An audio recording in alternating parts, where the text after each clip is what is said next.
गौरांग गौरांग गौरांग गौरांग गौरांग गौरांग। हरे कृष्णा। जगन्नाथ लीलामृत में आप सब वैष्णवों का स्वागत है। आज हम चर्चा करेंगे जगन्नाथपुरी मंदिर और भगवान के कुछ चमत्कारों के विषय में, जिसको आज तक वैज्ञानिक भी नहीं समझ पाए। तो आरंभ करते हैं। वास्तव में भगवान जगन्नाथ के विग्रह स्वयं में एक चमत्कार हैं, क्योंकि आपने पूरे संसार भर में ये ज़रूर श्रवण किया होगा कि जहाँ भी ठाकुर जी की स्थापना हुई है या जो भी ऐतिहासिक मंदिर हैं, वहाँ एक बार भगवान की प्राण प्रतिष्ठा हो जाती है तो इसके बाद उन ठाकुरों को उस स्थान से दूसरी कहीं जगह पर हिलाया नहीं जाता, और हर ठाकुर जी के साथ कोई न कोई इतिहास है। जैसे उदाहरण के तौर पे वृंदावन के अंदर बांके बिहारी, पंढरपुर के अंदर भगवान विट्ठल, द्वारिकाधीश द्वारिका में, बद्रीनाथ में भगवान बद्री विशाल, इस प्रकार उडुपी में या अयोध्या में जहाँ जहाँ भी हम अगर एक नज़र डालेंगे तो वहाँ पर भगवान के जितने भी विग्रह हैं वो सब ऐतिहासिक हैं, और उनको एक बार स्थापना करने के बाद वहाँ से हटाया नहीं जाता। जैसे रंगम क्षेत्र में रंगनाथ जी हैं, आदि केशव हैं, ये सब प्राचीन विग्रह हैं। परंतु जगन्नाथ भगवान के विग्रह अपने आप में एक चमत्कार हैं, क्योंकि हर अधिक मास में एक समय होता है कि पंचांग के अनुसार तो भगवान जगन्नाथ के कलेवर, उनके विग्रह चेंज किए जाते हैं। और लास्ट एपिसोड्स में आपने सुना होगा कि जो पहले के जगन्नाथ भगवान के कलेवर होते हैं वो जगन्नाथपुरी में एक शमशान भूमि है, वहाँ पर दफन कर दिए जाते हैं। और फिर दूसरे जब कलेवर वहाँ पर दफन करने का समय आता है तो वहाँ पहले के जगन्नाथ के कलेवर वहाँ से अंतर्ध्यान हो चुके होते हैं और मात्र फ्रेश फूल ही प्राप्त होते हैं।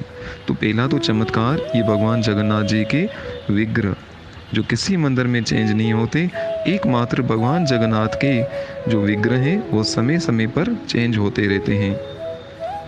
फिर इसके आगे हम अगर विचार करेंगे तो भगवान जगन्नाथ का जो मंदिर है वो एक पर्वत के ऊपर है जिसको नीलाचल कहते हैं, और उसका एक हिस्सा मात्र हमें दर्शनीय है, बाकी उसके 3 हिस्से उस मंदिर के उस पहाड़ में उस ज़मीन के अंदर धंस चुके हैं। और ब्रिटिश गवर्नमेंट के समय पर एक वायसराय ने उस मंदिरों को खोदने की प्रयास किए थे, परंतु वहाँ पर उनको इस प्रकार की ध्वनि, इस प्रकार की भयंकर आवाज़ें सुनाई दी कि उसने ये कार्य छोड़ दिया और आगे के लिए भी कह दिया कि इस स्थान को कोई खोदने का प्रयास ना करे।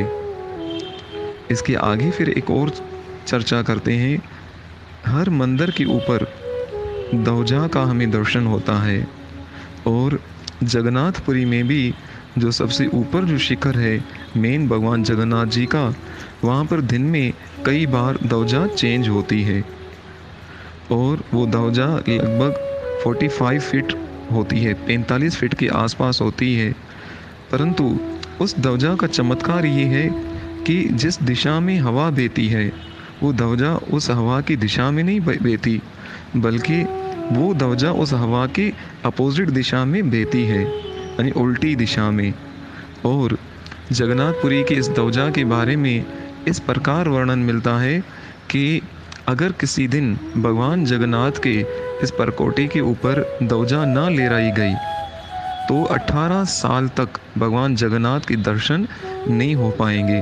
तो इतिहास से लेकर आज तक कभी ऐसा नहीं हुआ कि भगवान जगन्नाथ के उस परकोटे पर ध्वजा आरोहण न किया गया हो। और इसके साथ ही, इस ध्वजा के साथ ये चमत्कार है कि इस ध्वजा को लहराने के लिए, ऊपर लगाने के लिए छोटे बच्चे से लेकर बड़े सब उस ध्वजा की सेवा करते हैं। परंतु आज तक इस दौजा लहराने की सेवा में न कोई उस मंदिर से गिरा है, न ही किसी को कोई क्षति पहुंची है। और कई दर्शन करने के लिए जो वैष्णव जाते हैं तो वो अपनी इच्छा के अनुसार भगवान जगन्नाथ को ध्वजा आरोहण करने का भाव प्रकट करते हैं। तो इस हिसाब से दिन में कई बार वो ध्वजाएं चेंज होती हैं, लेकिन कम से कम एक बार तो भगवान जगन्नाथ की ध्वजा लहराई जाती है, जो कि हवा की विपरीत दिशा देती है। फिर इसकी आगे चर्चा करें हम भगवान जगन्नाथ की रसोई घर के विषय में। और ये रिकॉर्ड है, वर्ल्ड रिकॉर्ड है कि पूरी दुनिया में सबसे बड़ा रसोई घर जगन्नाथपुरी में है, जहाँ पर कोई भी आधुनिक चीज़ यानी कोई मशीन यूज़ नहीं होती। और उसमें एक विशेष चमत्कार ये है कि जो पात्र होते हैं वो सब मिट्टी के होते हैं, और उन मिट्टी के पात्रों में भगवान जगन्नाथ के लिए प्रसाद बनता है। परंतु एक अद्भुत बात आप सुनकर हैरान होंगे कि भगवान जगन्नाथ की रसोई बनाने के लिए 7 पात्र मिट्टी के एक साथ एक दूसरे के ऊपर रखे जाते हैं। तो उसके हिसाब से होना ये चाहिए कि प्रसाद सबसे पहले नीचे वाले पात्र में तैयार होना चाहिए, परंतु ऐसा नहीं है। सबसे ऊपर वाला जो पात्र होता है उसमें प्रसाद बनकर तैयार हो जाता है। फिर इसके आगे हम चर्चा करते हैं मंदिर के सामने बहुत बड़ा विशाल समंदर है, लेकिन उस समंदर की ध्वनि, उसकी आवाज़ ज़रा सी भी मंदिर के अंदर पर नहीं आती। भले आप मंदिर के खुले प्रांगण में एक पग भी रखेंगे तो आपको उस समंदर की आवाज़ सुनाई नहीं देगी, जबकि थोड़ा सा अगर मंदिर से बाहर जाएं तो आपको मंदिर में बाहर निकलने से आपको समंदर की आवाज़ सुनाई देगी, उनकी लहरों के आने जाने की ध्वनि सुनाई देगी। फिर आगे चर्चा करते हैं भगवान जगन्नाथ जी के मंदिर के ऊपर एक वो सुंदर सुदर्शन चक्र का दर्शन होता है। और इस सुदर्शन चक्र के विषय में इस प्रकार शास्त्रों में वर्णन है कि जो विदेशी लोग, जो लोग भगवान जगन्नाथ के दर्शन करने के लिए नहीं जा सकते, जिनको अलाउड नहीं है, यानी जो सनातन धर्म को मानने वाले नहीं हैं या जो विदेशी लोग हैं, उनको जगन्नाथ भगवान के दर्शन नहीं होते हैं, तो इसके लिए ये वर्णन आता है कि जो सुदर्शन चक्र की दर्शन कर लेता है तो उसको इतना ही पुण्य मिलता है जितना साक्षात भगवान जगन्नाथ के दर्शन करने से। और इस सुदर्शन चक्र के साथ एक बहुत ही अद्भुत चमत्कार है कि ये जो सुदर्शन चक्र होता है इसका व्यास आसपास 50 फीट के पास में होता है, 50 फीट के आसपास उसका व्यास होता है, इतना बड़ा राउंड होता है। परंतु आप जब भगवान जगन्नाथ के मंदिर की प्रदक्षिणा करेंगे, परिक्रमा करेंगे, तो उस समय आप जिस भी दिशा में वो सुदर्शन चक्र के दर्शन करेंगे तो कहीं से भी आपको सुदर्शन चक्र की कोई साइड नहीं दिखाई देगी, वो आपको ऐसे ही दर्शनीय होगा जैसे सुदर्शन चक्र राउंड में होता है। और ये हम सबका अनुभव है जब हम जगन्नाथपुरी में गए थे।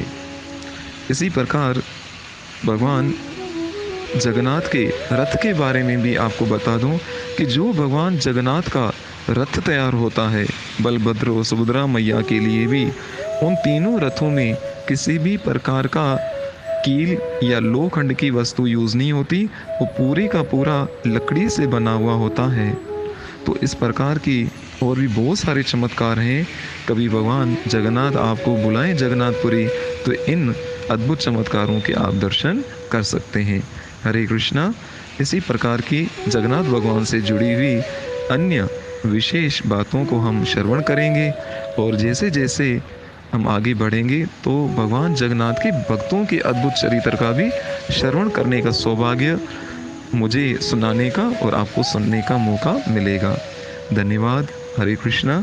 अगर आपको ये भगवान जगन्नाथ की लीलाएं रोचक लगती हैं, अच्छी लगती हैं, तो कृपया इसको ज़्यादा से ज़्यादा शेयर कीजिए और अधिक से अधिक लोगों को भगवान जगन्नाथ के साथ जोड़िए।